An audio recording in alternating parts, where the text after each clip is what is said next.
Hello, I'm Ronnie Eldridge. Welcome to Eldridge and Company. She spent 20 years at the Bedford Hills Correctional Facility for women, but as the superintendent, not an inmate. More importantly, Elaine Lord brought worldwide acclaim to the prison for her progressive and innovative policies.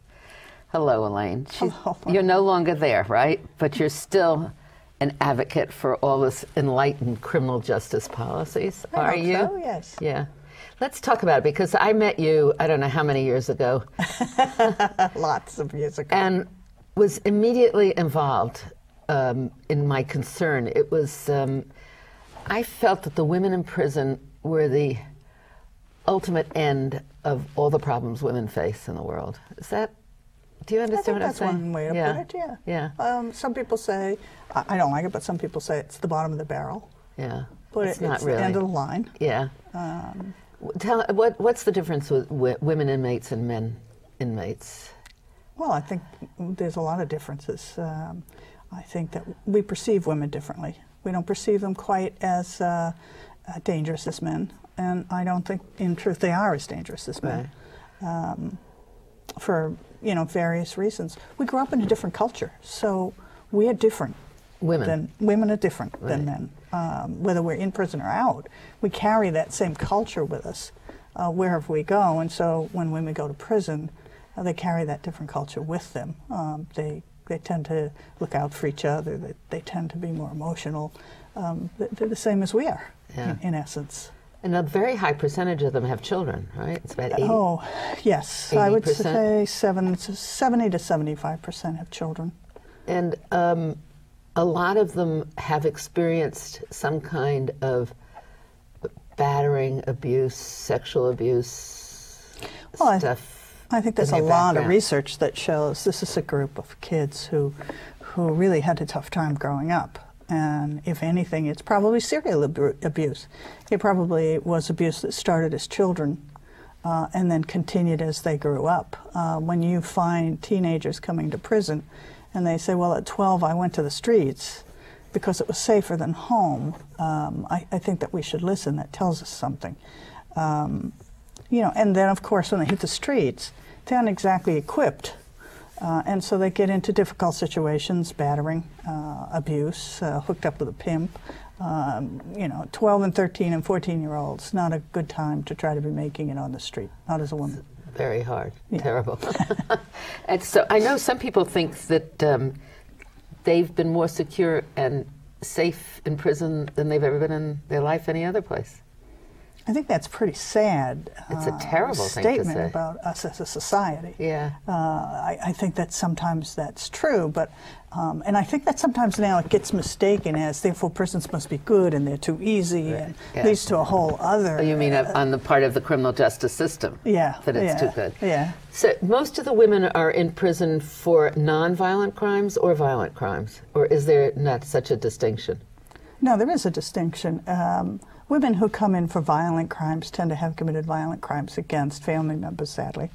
I guess that's the environment in which women spend most of their times. And so it becomes the environment of their crimes. But most women come into prison for drug crimes. In fact, it's drug crimes and our enforcement of drug laws that led to a vast increase in the number of women incarcerated. But it seemed to me and that's the fastest growing, it has been the fastest growing population, I don't know if it still is, women, right? Yes. In everybody's prison systems. Yes. But when I first met you, it seemed to me that there were only 400 inmates at Bedford Hills. Is that that's possible? True. That's true. Yeah. The whole system was smaller. That was in about 1982, 83. That's right, and I believe there were like 18 prisons altogether when I joined the department, and only 2 or 3 of them were women's facilities. Yeah. And so what happened is they expanded rapidly as women in particular began coming in with the drug crimes and drug sentences. And when you left, how many were at Bedford Hills? Well, Bedford, we went through a big building program, and so there were 850 women, but it had climbed to 970 at one point in my career. It's incredible. How did you get involved in this? How did I get I had a very wise professor actually, when I was an undergraduate and then a graduate, I was at the University of New Hampshire in sociology, and I was working in the law library work study, and he said, you know, don't you ever get bored shelving these books or checking these books out or doing this kind of thing? I see you here all the time. And I said, well, it works for me. And he said, well, if you want a challenge, you want something else, come and see me. And he just walked away. And of course, I went to see him. And he was friends with the fellow that ran the juvenile training school in New Hampshire, and the source of his students who would help to cover the institution in the summer when the other staff was off. And so I went to become a custodial officer, and I worked with girls. The youngest was 9, the oldest 18. And I never left corrections after that. Yeah. What was a 9-year-old doing in there? She was refusing to go to school. It is incredible. So the answer is to incarcerate her someplace. She seemed to have a problem with her teacher, really. This little one had long pigtails, wore these little sweaters, and the rest of the kids, who were mainly teenagers, would run around and say, look, we got to fix our language. We cannot talk this way when Shirley is with us. We have to be careful. So they were very protective of Shirley, but it sounded to me like the judge got very aggravated, and he said it wasn't up to Shirley to change her classroom. So she was at the juvenile institution. Incredible. How many women in Bedford Hills do you think should not have been there? That's a good question, right? Well, yes. In Bedford, I would rather say in terms of all the women, I would say we need to start looking at ways to find alternatives, especially for these women with drug crimes. For a $10 or $20 or $30 crack sale or buy, we're sending people to prison and it costs us $50,000. We could do an awful lot with that money, I think. For that person. For that person and the family. Because, as you said, we're affecting not just the woman, we're affecting the kids. And the next generation of people that's going to fill our prisons is really already in the pipeline. And if we took $50,000 for everybody we didn't put in prison and started a fund to do family services for those people that, you know, we've kind of found a new route for, I think we could do a lot. Mm-hmm. Have prisons also become a substitute mental institution or mental health institution? Yes, I think they have been. I think we deinstitutionalized. We used to have Mental large health mental facilities. institutions. Yeah. We've closed many of them. And I think that the idea was a good one, to reduce the people. You know, we have a whole bunch of new medications. So there are a lot of people that did not have to be in such institutions beginning like in the 70s, maybe even the late 60s. But I think that, you know, as in all things, we said, well, we're going to make programs in the outside, in the community. And we did to some extent, but not, I think, to the extent that was envisioned. Because then it becomes too easy to save a little bit of money. Yeah. And so some people fell through the cracks. And those, I think, are the people who end up cycling through prison. Sometimes we say they self-medicate, which means that instead of taking the medication for their illness, they stop going to take that medication. Yeah. They stop going to the pharmacy or wherever they clinic. And then they become part of the drug world, part of the criminal drug world. And then they land up in prison. Boom, they land up in prison. In more serious cases, you know, they're paranoid schizophrenic and they stop taking their medication, and people get hurt. And so they come to prison. And I would say that we've kind of turned prisons into the social service agency of the current society, and it hasn't been a good idea. But they're not they're not geared for social services. They could be, but they get, I mean, a lot of the programs have been cut, haven't they? Hasn't the whole concept or the reason to incarcerate someone changed over the last Well, we seem to have gotten much angrier. Yeah. And we want people to do hard time, or we want them to have difficulty, and we want no aura of anything decent happening in prison. And I think that's the wrong idea, because we have to remember that when they come out, they're going to be on the street with us. Yeah. And it happens. I mean, I came to the city one time, and I was in Grand Central, and all of a sudden somebody was hollering, "Superintendent, superintendent," and I knew. I knew it wasn't one of my staff. Yeah. And I turned around, and a woman came running up, and she was dressed and had a blazer on and a scarf, and she said, "Look at me, look at me. I'm doing okay." Yeah. You were very innovative with your programming. Is that programming still there? Some of it is still there. But I met you when we were talking about domestic violence. Well, really, I came up to talk to the prisoners. What was that called? The prisoners? The Inmate Liaison Committee. It's an elected committee. Group that represents the inmates. When I went to work for Mario Cuomo as the director of the Division for Women, someone said, "You have to pay attention to the problem of women in prison." And I said, "I don't want to. Don't bother me with that. I don't want it." But she kept pushing me, so I went up to Bedford, and I was totally stunned by my reaction and totally captivated by what you could do there, the ideas of what you could do and who these women were. I mean, it was just an incredibly touching time. So we started with the domestic violence, and you helped us arrange this incredible hearing where we first sent a questionnaire around, and then we had people testify, and we had all the social service, all the agencies from the governor's cabinet came. It was an incredible time. It was. Yeah. It was really incredible. So, and you as the superintendent allowed this, which was amazing, but you've done that with many things. I mean, you've had poets there to write poetry. You've had, so tell us. Well, I enjoyed it. I liked what I did. Yeah. And I liked working with the women, and I think that I was able to get staff who liked working with the women in such a way that they are making some choices. You know, we have to remember prisons aren't good places. They're terrible places. And if you spend years there, they have a tend to pick up on good ones. They aren't necessarily going to help you get a job on the outside. You know, the day is just so abnormal. But I think that there's still a lot of things that you can do. Education, education, education, education. I think there was an editorial in the New York Times just the other day. Education, education, education is very, very important. Well, those programs were cut, but they were substituted. What happened?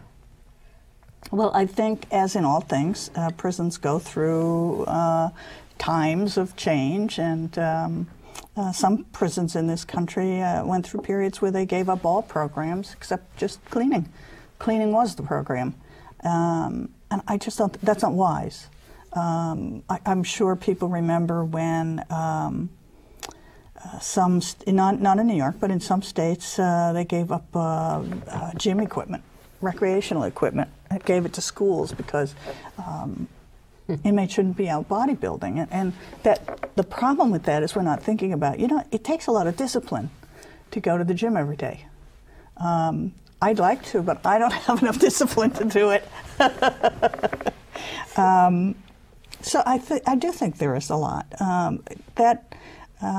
When we began that look at domestic violence, I think that there was a whole change that occurred among women in prison, in prisons in the United States, and in law enforcement, as we began to look at what was happening. And why were those women coming in? Just like we have to look now at why are these mentally ill women coming in? Why are the drug offenders coming in so heavily? What's happening, and how can we make some changes there? And I mean, you know, right now in the United States, we incarcerate more people than any other country. That's terrible. We should hang our head in shame. It's astonishing. Yeah. By far, you know. Yeah. Excuse me. I know a lot of ex-offenders on the outside, and I meet with them sometimes, and I'm very happy to meet with them. And that's what corrections should be about, and all of us. And we need to take down some of those roadblocks that we put up. And it's like you were saying, when you came in, you found a group of women, and they might have done terrible things, but there was still a group of women, terrible tragedies. They were concerned about their families. They had some tragic things to overcome in their past. But some of them really want to do it. And they want to come out and they want to just be. And they have to be afraid. There are some women from Bedford. In fact, some have been out for quite a few years, and they're like hiding in the woodwork. They are so afraid that if anybody finds out they ever did any time, that their careers and their reputations would be ruined. And, you know, the problem is it would. Yeah. It would. I remember always feeling when I went there but for the grace of God goes I, that so many of these things happened at a time of extreme stress and, as you said, a lack of discipline or something, and you did something. And there you are, paying for it for years. And right. It's that kind of understanding that it doesn't mean you're going to be bad all the time or that you're bad. You made a mistake sometimes. Right. Yeah. Right. You teach a course now, which intrigues me. You're now teaching at Manhattanville College, and you're teaching the courts and unpopular issues. Is that what it's called? Courts and Unpopular Causes. Is what we call it's so it. great. So you've taken some of the things that you know from there, right? From your correctional facility to illustrate things. There's a connection. Well, I think if we want young people to make good choices about government and policy, then they have to have some information. And so I teach this course at Manhattanville College with the vice president and counsel of Manhattanville. And we're kind of friends. She used to be a criminal defense attorney. So we were kind of like on the opposite ends, but and that I think makes a fun course. Although I'm not necessarily, you know. You're not. That's ridiculous to say you're on opposite ends. If you had something, you were always there to help. Please, you weren't interested in snatching people and putting them in prison. But kids today, well, that's true. I think that what we have to do is see prison should be the last resort. Yeah. And it's just become too easy. And we have to realize that we have a huge price tag for that. But kids today need to understand. They need to understand who goes to prison. And they don't seem to have that information. They don't understand about poverty a lot of times. And the role of poverty, the role of abuse, the role of dysfunctional families, and what's happening in ghettos, where people have no hope. It's not real for them. They just have no experience. And I guess that's what we try to bring them, some of that. The percentage of people of color in the prison population is what? It's very high. Oh, I think at Bedford it was about 60 to 65% black, and then, oh boy, another 20% Hispanic. So probably 20%, around 20% were white. So yes, it's very, very tipped. Right. And most of them came from poor environments, right? Absolutely, yes. It's the poor that go to prison. Right. It's the people who don't have good lawyers that go to prison. It's the people whose families cannot afford to construct their own alternatives. I mean, I don't know many courts that don't want to find an alternative for someone's son if they're presented with a really viable alternative for a young person. And but it costs money. So you have to have it in order to do it. So that money that you spend at the end could be spent, as you said, at the beginning or during the middle of it and prevent it. Now, what are some of the other unpopular causes? Well, we talk about the mentally ill in prison and how we're sending mentally ill people to prison. And I think that for the most part, the kids just say, oh, no, mentally ill people don't go to prison. They must be just playing. Bedford, we had a woman who came into Bedford one time with 32 prior psychiatric hospitalizations. She was like out 2 weeks when she committed her crime. I think that we need to relook at that. I also think that when we put mentally ill people in prison, they do longer. So the bill is higher because they keep breaking rules. Because they keep breaking rules, and they break rules like refusing a direct order. It's very important in a prison that everything runs according to a sequence, and so when you give an order, then inmates have to follow that order. and it doesn't really compute for somebody who may be on a lot of medication that makes them a little slow. Maybe they haven't even heard you the first time, and so they violate rules, and because they violate rules, they may holler back. Then they're going to end up spending more time in prison, and I don't think that that's necessarily what we should be about. Should we even talk about mothers keeping their children in prison, or because, I mean, you would rather put more emphasis on not putting them in prison at all rather than putting the two of them, right? But there is at Bedford, and is that now pretty nationwide, that children up to 18 months, is it, or 16 months stay with the mother? Well, different correctional agencies do it differently, of course, across the states. Some, have, we had an increase in the number of states with programs around mothers and their children. In California, they live in apartments, which are kind of supervised. It's more like like our old work release would have been for families, and I think it makes sense. In Washington State, the baby is with the mother, and then she goes out on work release, and they move to a place where they can continue to live together, and I think that makes sense. I think they're very important. I think it's very important if very often these young women who come in first offenders with drug crimes don't have a very long time to do. They might be leaving within a year, 18 months, and so they leave with the baby, and I think that is the best of all worlds. And I think that we've put a great deal of effort into making sure that that environment is a good one for the babies. The babies don't know they're in prison at that age. They only know they're with their mother. And I think that's an important thing. Like a kibbutz, yeah. In fact, I don't remember, but a very well-known pediatrician came and said, what was his name? Dr. Spock. He said, this is the closest, this is the ideal of the kibbutz. And, we took that as a compliment. As a compliment. And I think that it goes well there. I think these babies thrive. I worry about the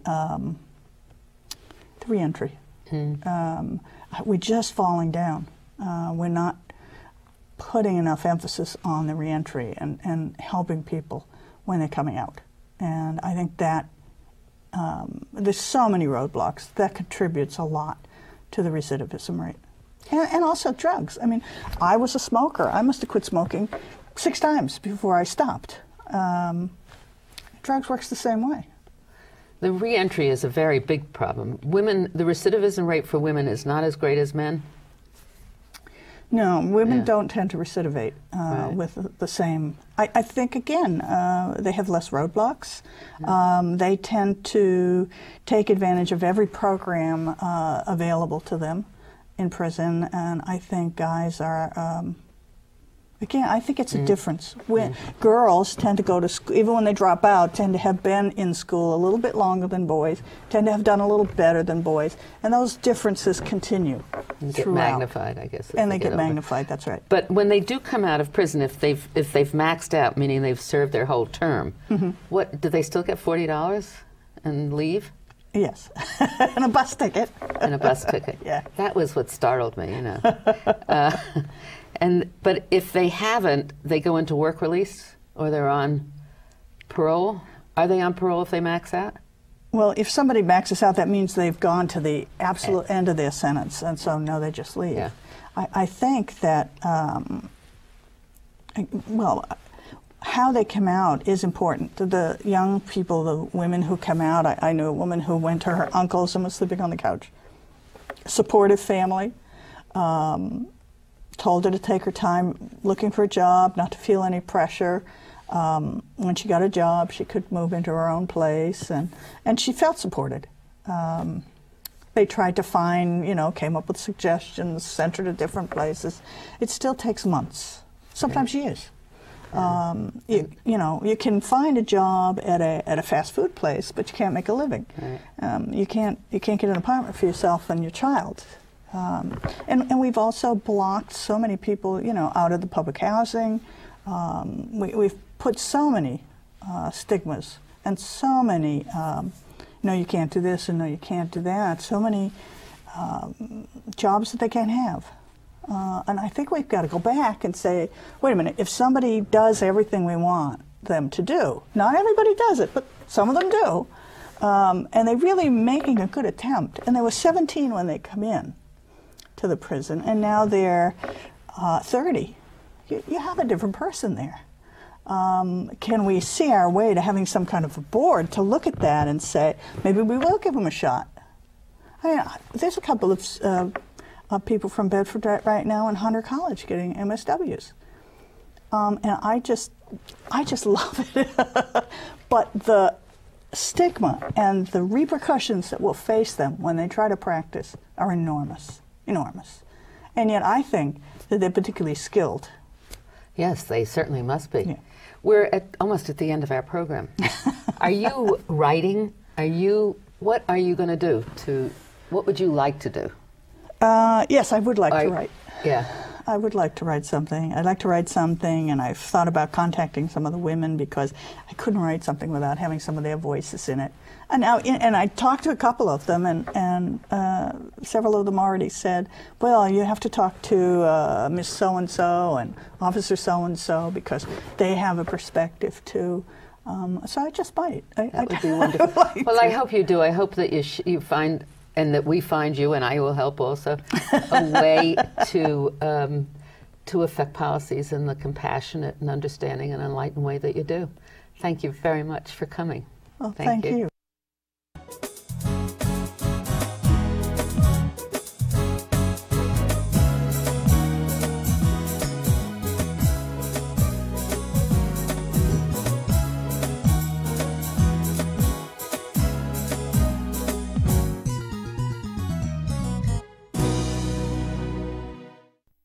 If there are any people you'd like to hear and topics you'd like us to explore, please let me know.